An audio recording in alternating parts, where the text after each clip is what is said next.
Hello everyone, this is Mahesh Soni, director Mahindra law institute. Rapid revision की lecture series को आगे बढ़ाते हुए आज हम लोग पढ़ेंगे द लिमिटेशन एक्ट 1963।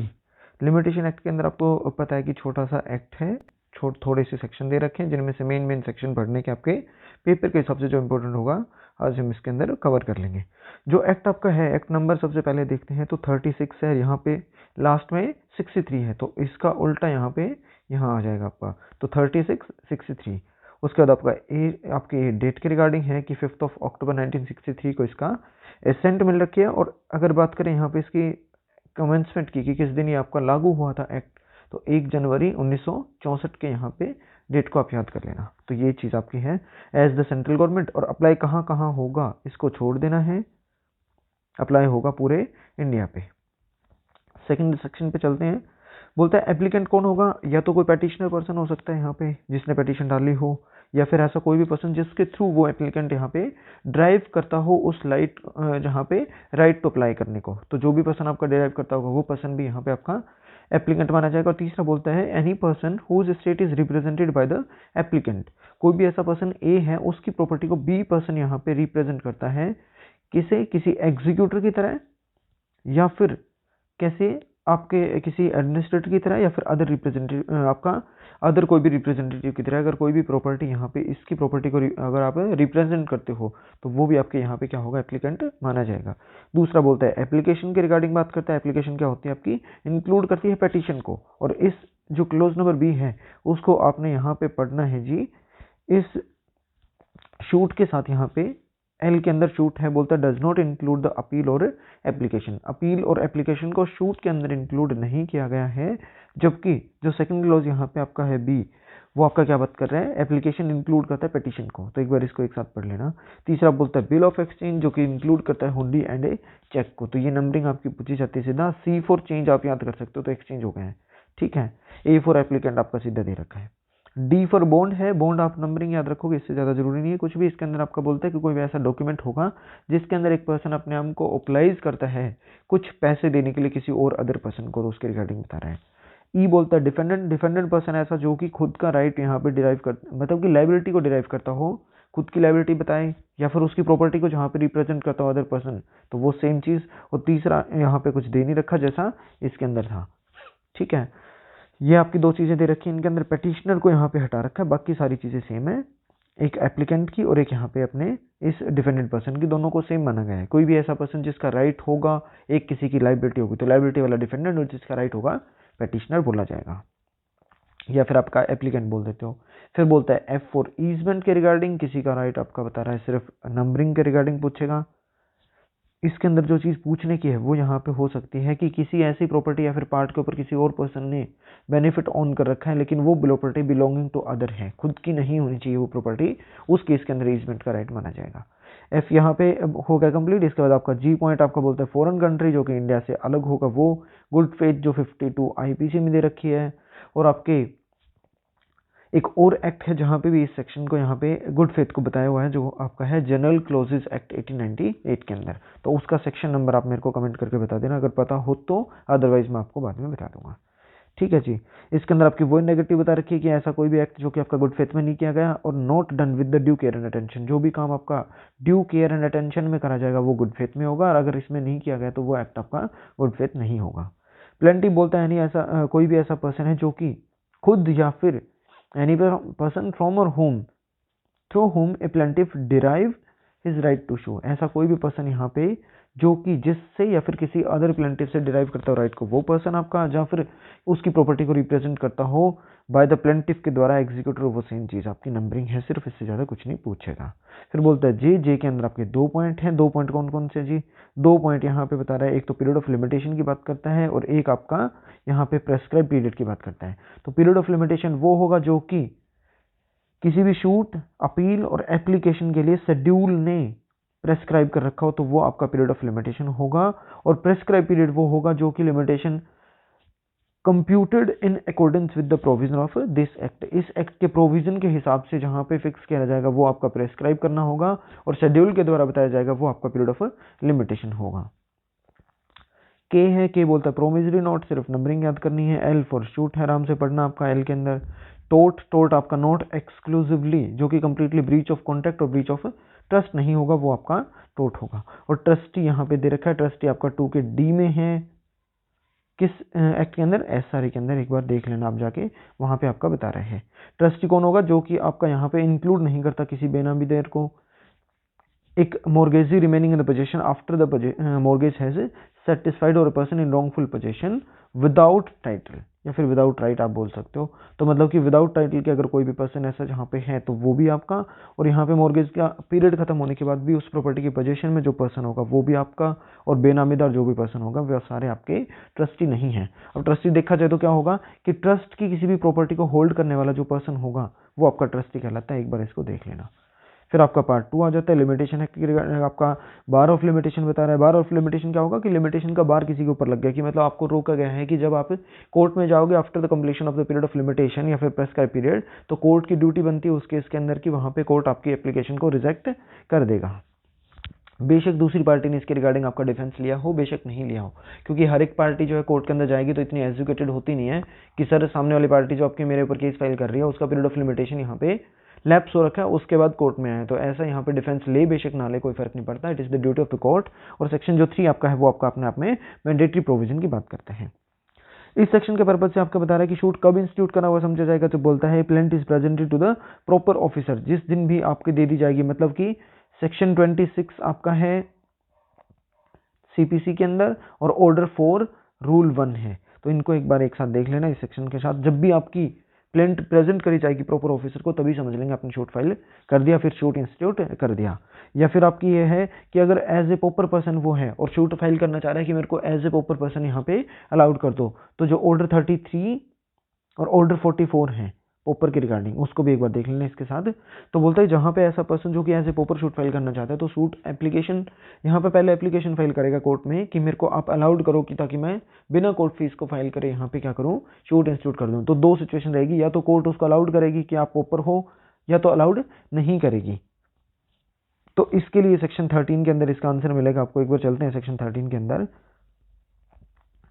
ये आपका सेक्शन 13 आ गया, और 13 के अंदर आपका बात कर रहे हैं यहाँ पे रिजेक्टेड, मतलब कि अगर कोई भी ऐसा पर्सन था जिसने एप्लीकेशन लगाई थी और यहाँ पे एप्लीकेशन लगाई और उसके बाद यहाँ पे पहुंचते पहुंचते कोर्ट ने क्या कर दी, रिजेक्ट कर दी, तो ये जो जितना टाइम होगा ये यहाँ पे आगे दिया जाएगा उसको। ठीक है जी, एक्सेप्ट कर लेंगे तो इसी दिन से मान लिया जाएगा। इतना ही इसके अंदर पॉइंट है, देख लेते हैं एक बार। बोलता है in computing the period of limitation prescribe for any suit और appeal in any case where the application for the pauper application to leave to sue और अपील एज ए पोपर, मतलब ऑर्डर 33 और ऑर्डर 44 आपका ये है, has been made and rejected. वो application उसने लगाई थी और रिजेक्ट कर दी। The time during which the applicant has been prosecuting in good faith his application, उसकी एप्लीकेशन को डिसाइड करने में जितना टाइम कोर्ट में लिया उसका टाइम यहाँ पे एक्सक्लूड करा जाएगा। एंड द कोर्ट में on payment of the court fee prescribe for such suit और अपील ट्रीट द शूट और appeal as having the same force as if the court fee is paid first instance. मतलब section 149 CPC लग जाएगा यहाँ पे। उसने application लगाई थी, यहाँ पे आके डिसाइड कर दिया, इतना टाइम पीरियड यहाँ पे कोर्ट ने खराब कर दिया, तो ये टाइम यहाँ पे लगेगा। और यहाँ पे जाके उस पर्सन ने क्या करी, फीस दे दी, तो यहाँ आपका सेक्शन 149 सीपीसी लगेगा। और रिलेट बैक थ्योरी में चले जाओ, क्योंकि सेक्शन के अंदर की जो फीस देनी थी वो उसने फर्स्ट इंस्टेंस में जिस दिन एप्लीकेशन लगाई थी उसी दिन उसने वो फीस भर दी थी, ऐसा समझा जाएगा। और अगर कोर्ट ने यहाँ पे अलाउड कर दी उसकी एप्लीकेशन को, तो सेक्शन 3 के अंदर वापस चले जाओगे। तो देख लेना तो वापस, तो यहाँ पे आपका आ गया when his application to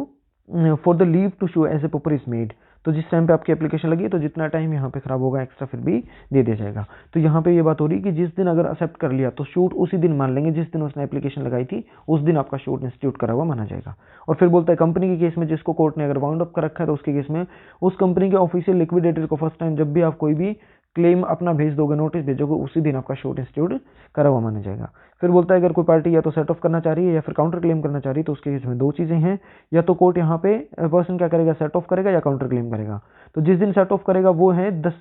same date as the suit in which the set off is period. जिस दिन मेन शूट फाइल हुआ उसी दिन आपका सेट ऑफ का शूट भी इंस्टीट्यूट करा हुआ माना जाएगा। और अगर काउंटर क्लेम का करें तो on which the counter claim is made, जिस दिन काउंटर क्लेम कोर्ट में दिया, इसमें से पीटी में पक्का क्वेश्चन बनता है कि जिस दिन सेट ऑफ की बात हो रही है तो जिस दिन मेन शूट इंस्टेंट हुआ उसी दिन, और जहां पे आपकी काउंटर क्लेम की बात हो रही है तो जिस दिन आपने काउंटर क्लेम कोर्ट में मांगा उस दिन की बात हो रही है। और लास्ट आपका बोलता है कि notice of motion in high court दोगे तो application is presented to the proper officer of that court, मतलब हाई कोर्ट के प्रॉपर ऑफिसर के सामने जब भी आप एप्लीकेशन लगा दोगे तो notice of motion high court के पास भी पहुंचा हुआ माना जाएगा। सेक्शन 4 आपका सिंपल सा है, बोलता है कि जिस दिन आप कोर्ट में गए वो आपका लास्ट डेट था, इतना टाइम पीरियड आपको मिला था, इस दिन आप कोर्ट में गए और वो कोर्ट उस दिन बंद पड़ा है, तो उस दिन को छोड़ के जब भी अगले दिन आपका कंप्लीटली ओपन होगा, मतलब पूरे दिन जितने वर्किंग आवर आपके होते हैं नॉर्मल, वो पूरा दिन जिस दिन ओपन होगा आगे उसी दिन आपका ओपन कोर्ट माना जाएगा, अदरवाइज नहीं मानते। मतलब इस दिन में अगर वो 12 या 1 बजे के बाद जाता है और उस टाइम के दौरान 2 घंटे के लिए कोर्ट बंद था, 2 या 3 घंटे के लिए, तो भी उसको बंद माना जाएगा। मतलब ऑफिशियली इफेक्टिवली ओपन होगा अगले दिन, उसी दिन माना जाएगा कि आपका यहाँ पे टाइम पीरियड आपको एक्स्ट्रा उस दिन मिलेगा। 5 बोलता है एक्सटेंड करने की बात कर रहा है, सेक्शन के अंदर आपका बात कर रहा है अपील और एप्लीकेशन के रिगार्डिंग बात हो रही है, शूट यहाँ पे नहीं है। एनी अपील और any application other than the provision, जहां पे आपके 21 के मतलब कि एग्जीक्यूशन की एप्लीकेशन को छोड़ के कोई भी एप्लीकेशन लगी या फिर कोई भी उसने अपील फाइल करी है, तो उस केस में may be admitted after the prescribe period if the appellant और applicant satisfy the court that he had sufficient cause for not preferring an appeal or making the application within such period। मतलब कि section 3 के अंदर जैसे court मना कर रही थी यहाँ पे शूट को इंस्टीट्यूट करने से, तो यहाँ पे सेक्शन 5 में आके वो बंदा क्या कर सकता है कि सफिशिएंट कोज का रीजन दे सकता है कि मेरे पास सफिशिएंट कोज थे, मैं कोर्ट में क्यों नहीं आ पाया था। इसके अंदर आपका हो सकता है कि किसी भी हाई कोर्ट ने यहाँ पे किसी भी तरीके का कोई भी ऑर्डर पास कर रहा है, उससे पार्टी यहाँ पे क्या हो रही है, उसको कुछ मिसलीड हो रहा है पार्टी को, मतलब कि कोई पार्टी ऐसी है जो कि मतलब मिसलीड करना यहाँ पे लिखा होगा, ये आपका मिसलीड करने के रिगार्डिंग बात हो रही है कि पार्टी उसके ऑर्डर से मिसलीड हो रही है कि आज तो छुट्टी है जी, ऐसा कुछ डिक्लेरेशन हो गया है, और उसको मिसलीड हो जाए, पार्टी को लगे कि इतने ही दिन तक आगे छुट्टी रहेगी, तो इसके रिगार्डिंग अगर उसको लगे तो लास्ट दिन जिस दिन पहुंचता है तो उस दिन भी यहाँ पे उसको एज ए सफिशिएंट कोज वहां पे बोल सकता है, वो सफिशिएंट कोज दिखाएगा, उसको अलाउड कर दिया जाएगा। 6 में बोलता है डिसेबिलिटी के रिगार्डिंग बात हो रही है, लीगल डिसेबिलिटी की बात करता है, तो डिसेबिलिटी के अंदर एक ऐसा पर्सन जो कि यहाँ पे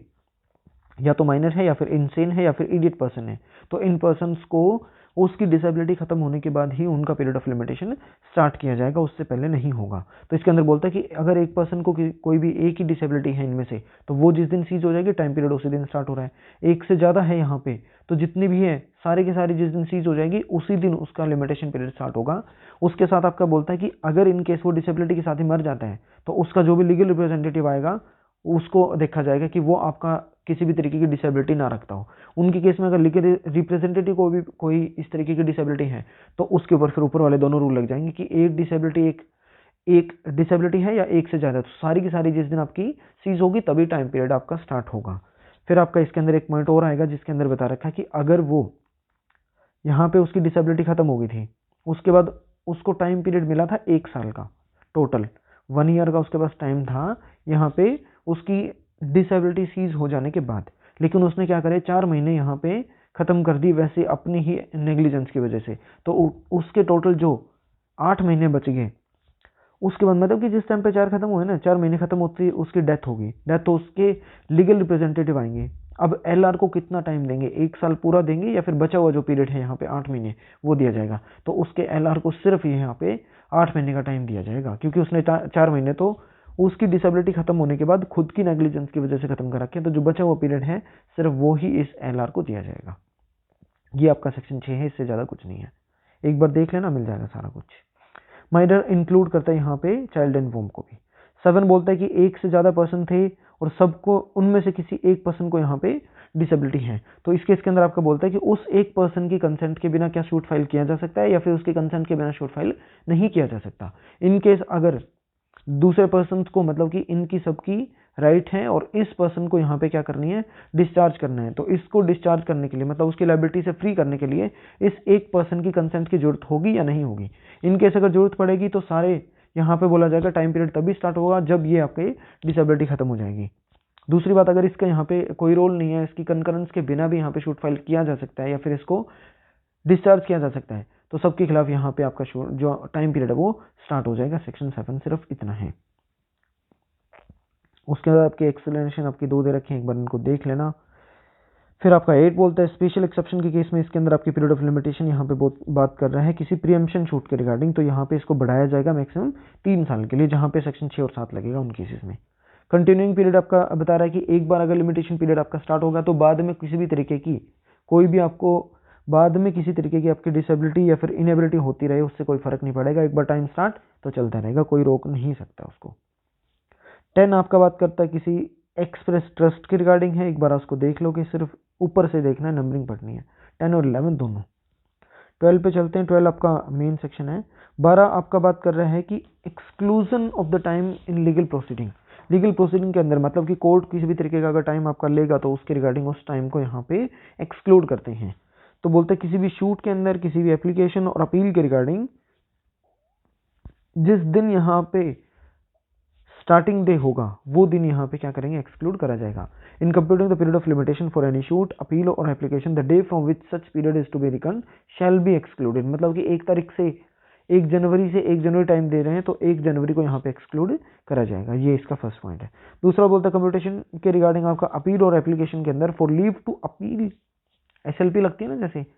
तो उस तरीके से आपकी है कि अपील के रिगार्डिंग जो भी लीव लेने के लिए आपने एप्लीकेशन लगाई है कोई, या फिर आपने कोई अपील फाइल करी है, या फिर रिवीजन के लिए या फिर रिव्यू के लिए, जजमेंट का रिव्यू के रिगार्डिंग आपने कोई भी एप्लीकेशन लगा रखी है,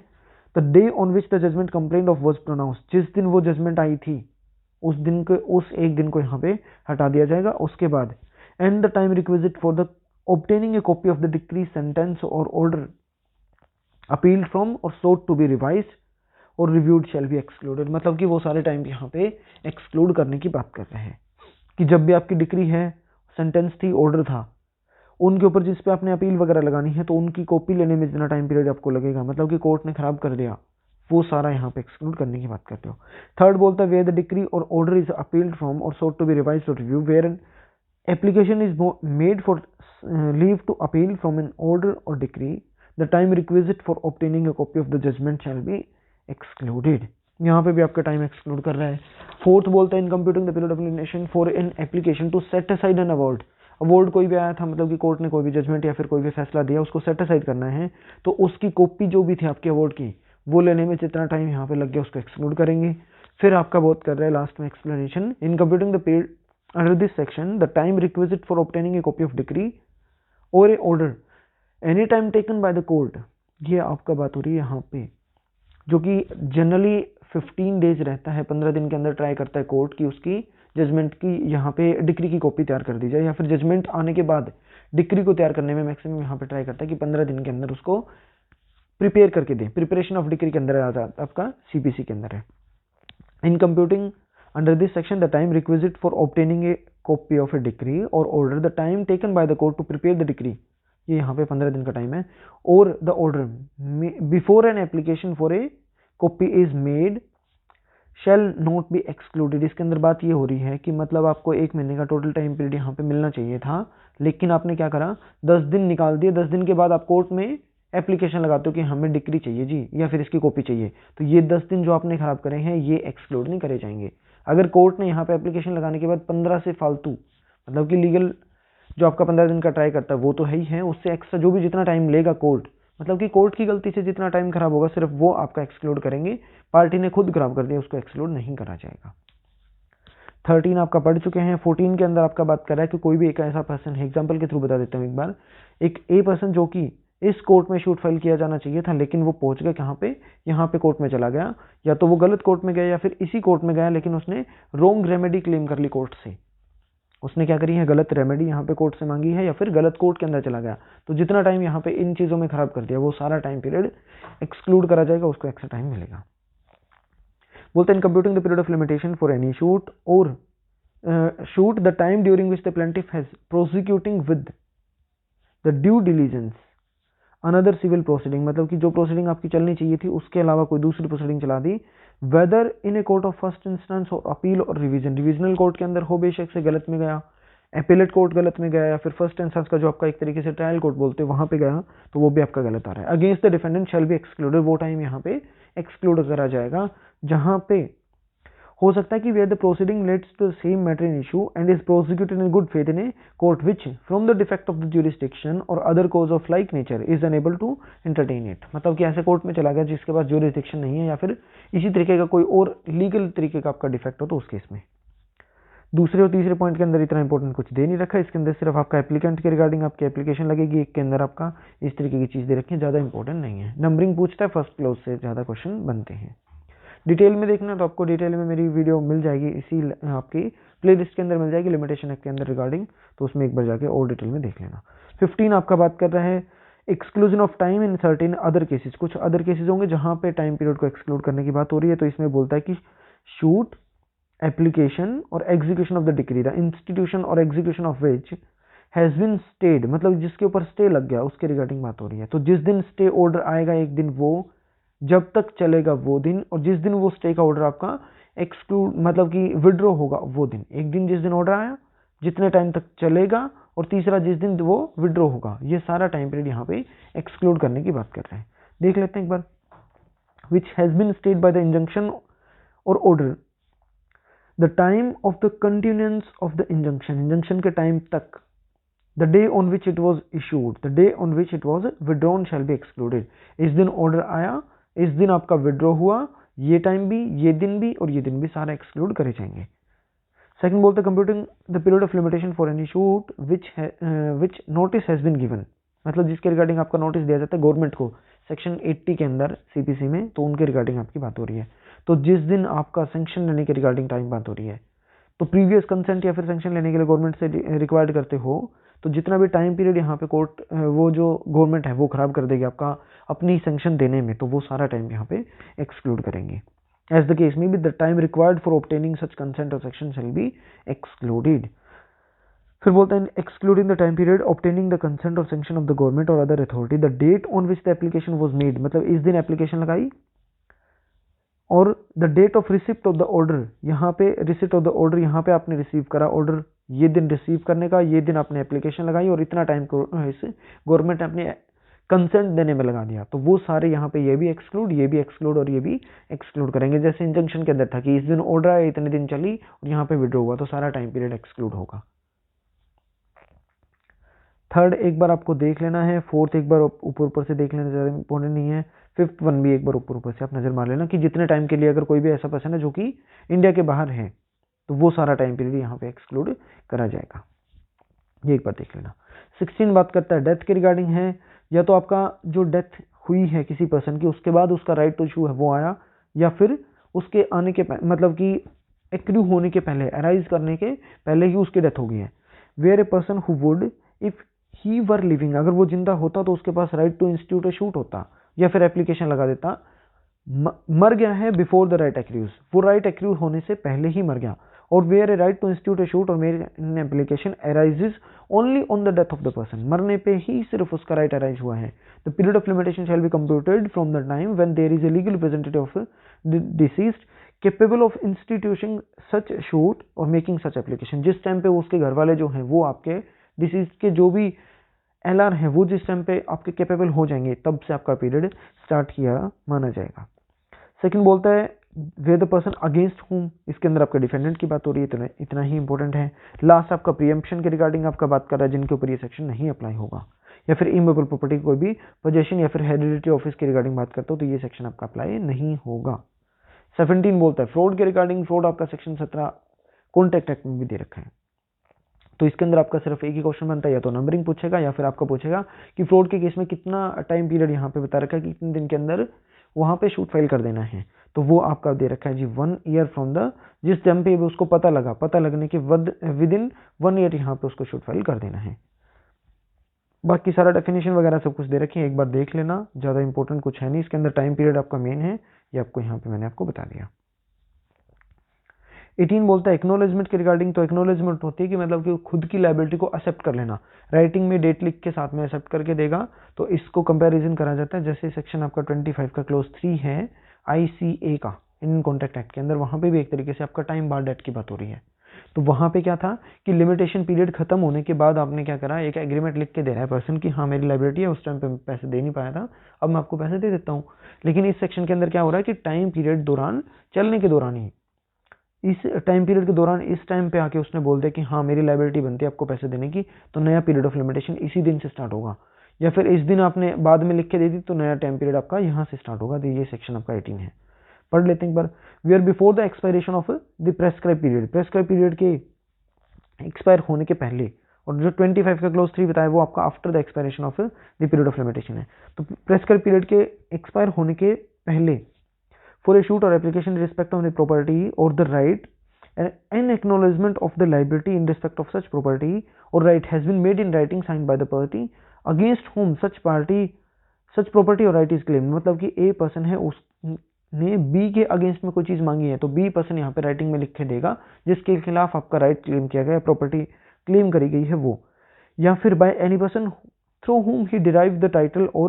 the liability, या फिर इसके रिगार्डिंग कोई C पर्सन है, इनके रिगार्डिंग बात हो रही है। फ्रेश पीरियड ऑफ लिमिटेशन या फिर prescribe period shall be computed from the time when the acknowledgement so signed, जिस टाइम पे आपकी दी जाएगी एक्नॉलेजमेंट इस दिन दी है तो यहाँ से आपका नया टाइम पीरियड स्टार्ट हो जाएगा। 19 भी ऐसा ही सेक्शन है जिसके अंदर आपका बात कर रहा है कि जहाँ पे आपने कोई भी डेट दे रखा है किसी को या फिर लेगेसी पे कोई है, तो उसका इंटरेस्ट जो भी था पैसे का वो दिया, या फिर जिस दिन उसने कोई उसकी हाफ पेमेंट कर दी, तो जिस दिन पेमेंट करी जाएगी उसी दिन आपकी मानी जाएगी कि यहाँ से नया टाइम पीरियड स्टार्ट हो गया है। सेकंड बोलता है where the writing containing the acknowledgment is undated, जहाँ पे अनडेटेड है तो ओरल एविडेंस में भी given of the time when it was signed, मतलब कि किस टाइम पे आपके इसके साइन किए गए थे। वो एक्नॉलेजमेंट तो उसने लिख के दे दी ऊपर वाले क्लॉज में, लेकिन उसके ऊपर डेट नहीं लिखी। डेट नहीं लिखी तो उसके एविडेंस ओरली दिए जा सकते हैं कि किस टाइम पे उसने साइन करे थे, but subject to the provision section 92 और 1 आपका जो है इंडियन एविडेंस का, उसके प्रोविजन को ध्यान में रख के यहाँ पे ओरल एविडेंस दिए जाएंगे। उसके बाद इसकी एक्सप्लेनेशन दे रखी है, एक बार उसको सुपरफिशियली सिर्फ पढ़ लेना, ऊपर से ज़्यादा इंपॉर्टेंट नहीं है। 19 के अंदर आपको बताया था कि लीगेसी के रिगार्डिंग है, या फिर कोई भी पेमेंट आपने कर रखी है तो उसका जितना भी इंटरेस्ट देगा तो उसी दिन से उसका टाइम पीरियड स्टार्ट माना जाएगा। इतना ही इसके अंदर समझने का, नंबरिंग आती है और कुछ नहीं है। 20 बोलता है effect of acknowledgment of payment by another person, बोलता है expression agent duly authorise in this behalf, section 18 और 19 के अंदर जो भी एजेंट होगा उसके regarding. In the case of a person under disability includes his lawful guardian, committee or manager or the agent duly authorized by such guardian, committee, manager to sign or acknowledgement और make payment वगैरह देने के regarding है। बहुत ज़्यादा important section नहीं है, सिर्फ सुपरफिशियली एक बार इसको रीड ओवर कर लेना, इतना इंपॉर्टेंट है, बाकी जरूरी नहीं है।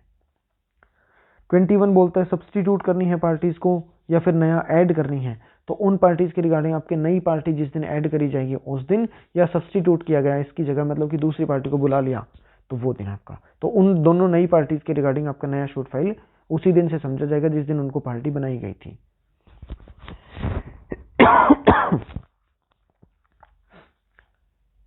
बोलता where after the institution of a suit new plaintiff or defendant is substituted or added, the suit shall as regard him be deemed to have been instituted when he was so made a party, जिस दिन उनको party बनाया गया उसी दिन से shoot institute माना जाएगा। provided that where the court is satisfied that the omission to include a new plaintiff or defendant was due to mistake was made in a good faith, it may direct that the suit as regard such plaintiff or defendant shall be deemed to have been instituted on the earlier date। अगर court satisfy हो रहा है कि उनके खिलाफ जो भी नई पार्टी बनाई जानी चाहिए वो आपके ओमिट हो गए थे, मतलब उनको ऐड नहीं कर पाए थे किसी गलती की वजह से गुड फेथ में, तो कोर्ट मान सकता है कि जिस दिन आपका मेन इंस्टीट्यूट हुआ था शूट उसी दिन उनके लिए भी आपका शूट पहले ही इंस्टीट्यूट हो चुका है। दूसरी एक तरीके से एक्सेप्शन है, बोलते हैं nothing in subsection 1 shall apply to the cases where the party is added or substituted owing to the assignment or devolution of any interest during the pendency of the suit where a plaintiff is, मतलब कि यहाँ पे transposition of the parties की बात हो रही है कि प्लेंटिफ को डिफेंडेंट बनाया, डिफेंडेंट को प्लेंटिफ बना दिया, तो ये आपकी सब्स्टिट्यूशन ऑफ द पार्टीज नहीं है क्योंकि पहले से ही वो तो पार्टी तो थे शूट की, मतलब कि वो बात अलग है कि उनको पार्टीज की जगह एक्सचेंज कर दी गई कि प्लेंटिफ को डिफेंडेंट और डिफेंडेंट को प्लेंटिफ बना दिया, वो अलग बात थी, लेकिन यहाँ पे क्या है कि पार्टी तो थी, तो इसलिए आपका सेक्शन 21 उन पे अप्लाई नहीं होता है। 22 बोलता है कंटिन्यूसली ब्रीच या फिर कुछ भी टोट करते हो, तो यहाँ पे क्वेश्चन आपका आता है सक्सेसिव ब्रीच के रिगार्डिंग, तो सक्सेसिव नहीं है, ये आपका कंटिन्यूइंग ब्रीच की बात हो रही है, मतलब कि एक ही काम को बार बार वही दोबारा करता जा रहे हैं, तो जिस टाइम पे भी आपका नया दोबारा से टोट कर देगा या फिर ब्रीच कमिट कर देगा उसी दिन से आपका नया पीरियड ऑफ लिमिटेशन स्टार्ट होता जाएगा हर बार, तो ये इसके अंदर है। In case of A continuing breach of a contract or in case of a continuing tort, a fresh period of limitation begin to run at every moment of the time during which the breach or tort as the case may be continuous, जब तक कि आपके लिए यहाँ पे कोई भी continue breach कर दिया उसने कमिट करके, जब तक कि वो ब्रीच चलता रहेगा वो सारा टाइम पीरियड आपका हर बार एक्सक्लूड करता जाएगा। मतलब कि 6 महीने तक आपने ब्रीच करते गए, उसके बाद आपने छोड़ दिया वो काम करने, अब आपका टाइम पीरियड आपका वो सारा जितना 6 महीने का टाइम था वो सारा एक्सक्लूड करेंगे, दोबारा फिर 1 महीने के बाद फिर कर दिया, फिर 2 महीने चल रहे तो वो सारा टाइम पीरियड यहाँ पे एक्सक्लूड करते जाएंगे। 23 आपका बोलता है कि जब तक स्पेशल डैमेजेस नहीं होते तब तक यहाँ पे आपका कोई भी कंपनसेशन लेने का राइट नहीं आ जाता। In case of a suit for the compensation of an act which does not give rise to the cause of action unless some specific injury actually resulted therefrom। मतलब कि सिलेंडर ले लिया किसी person ने यहाँ पे, तो सिलेंडर के अंदर आपको पहले मैंने बताया था कि कोई भी ऐसा पर्सन यहाँ पे उसको सिलेंडर अगर फट जाता है घर पे तो उसको 40 लाख तक का उसको कंपनसेशन दिया जाता है। तो सिलेंडर अपने आप में खरीद लेना ये आपका एक्शन लेने के रिगार्डिंग कुछ नहीं है, जब तक कि वो सिलेंडर फट गया और आपके घर पे कोई स्पेशल इंजरी नहीं हो जाती तब तक आप कंपनसेशन का शूट फाइल नहीं कर सकते। 24 बोलता है ग्रेगोरियन कैलेंडर की बात करता है, ग्रेगोरियन जो भी कैलेंडर होगा उसके हिसाब से यहाँ पे माना जाएगा सारी चीजें। तो जो भी इंस्ट्रूमेंट है shall for the purpose of this act be deemed to be made with reference to the Gregorian calendar. Section 24 है, ग्रेगोरियन आपकी कैलेंडर है, सिर्फ याद करना, आईपीसी के अंदर ब्रिटिश कैलेंडर दे रखा है उसको एक बार देख लेना। 25 आपका बात करता है ईजमेंट राइट के रिगार्डिंग। ईजमेंट के अंदर आपका बोलता है कि एक ऐसा पर्सन जो कि यहाँ से, ये इसकी बिल्डिंग है, यहाँ से वो क्या कर रहा है, सूरज की रोशनी ले रहा है, यहाँ पे उसकी खिड़की लगी हुई है, वहां से वो हवा ले रहा है, रोशनी भी यहीं से आ रही है, तो सारी चीजें यूज करते उसको हो गए जी 20 ईयर्स। प्राइवेट प्रॉपर्टी है तो, और गवर्नमेंट प्रॉपर्टी है तो उसको हो गए 30 ईयर्स। 30 साल तक गवर्नमेंट की प्रॉपर्टी को और 20 साल तक उसने किसी भी प्राइवेट प्रॉपर्टी, यहाँ पे ये जो खाली प्लॉट था उस जगह के ऊपर से यहाँ पे ये उसने रास्ता यूज कर रखा आने जाने का अपना, या फिर इस जगह पे गाड़ी खड़ी करता हुआ लगातार 20 या 30 साल तक, तो उसके बाद उसको अगले 2 साल के अंदर यहाँ पे डिक्लेरेशन का शूट फाइल कर देना है। बोलेगा कि मेरे को यहाँ पे यूज करते जी 20 और 30 साल कंप्लीट हो गए, अब विद इन 2 ईयर ये आपका लिमिटेशन पीरियड है। इस 2 साल के अंदर कोर्ट में जाएगा और उस राइट को यहाँ पे किस सेक्शन में जाके डिक्लेयर करवाएगा, एक बार मेरे को एसआरए का सेक्शन मेरे को कमेंट कर देना कि डिक्लेरेटरी यहाँ पे डिक्री किस सेक्शन के अंदर दे रखी है। 34 और 35 में से एक सेक्शन है, वो आप एक बार बता देना देख के मेरे को, ठीक है। तो इसके अंदर आपके इस 2 साल के अंदर वो शूट डाल देगा कि हाँ जी मेरे को 20 साल हो गए या 30 साल हो चुके, और यहाँ पे मैंने जो यूज करे हैं ये सारी चीजें वो बिना किसी इंटरप्शन के मैंने यूज कर रखी है, तो अब यहाँ पे डिक्लेयर करके मेरे को दिया जाए। तो विद इन 2 ईयर यहाँ पे बात कर रहा है कि अगले next before the institution of the shoot, ये इसके अंदर लाइन मिलेगी आपको। तो ये कंप्लीट होने के बाद नेक्स्ट अगले 2 साल before the institution of the shoot, कि यहाँ पे इंस्टीट्यूट शूट करेगा कोई पर्सन, उसके पहले विद इन 2 ईयर यहाँ पे क्या करना पड़ेगा आपको, वो डिक्लेयर करवा लेना है। तो ये इसके अंदर बता रखा है, एक बार इसको देख लेना। 20 ईयर्स का यहाँ पे क्वेश्चन पूछेगा एक। दूसरा बोलता है कि अगर गवर्नमेंट प्रॉपर्टी है तो 30 ईयर के रिगार्डिंग पूछता है, इससे ज्यादा कुछ इंपॉर्टेंट नहीं है। बोलते देख लेते हैं एक बार देख के, वेयर द एसेस और use to the light or air to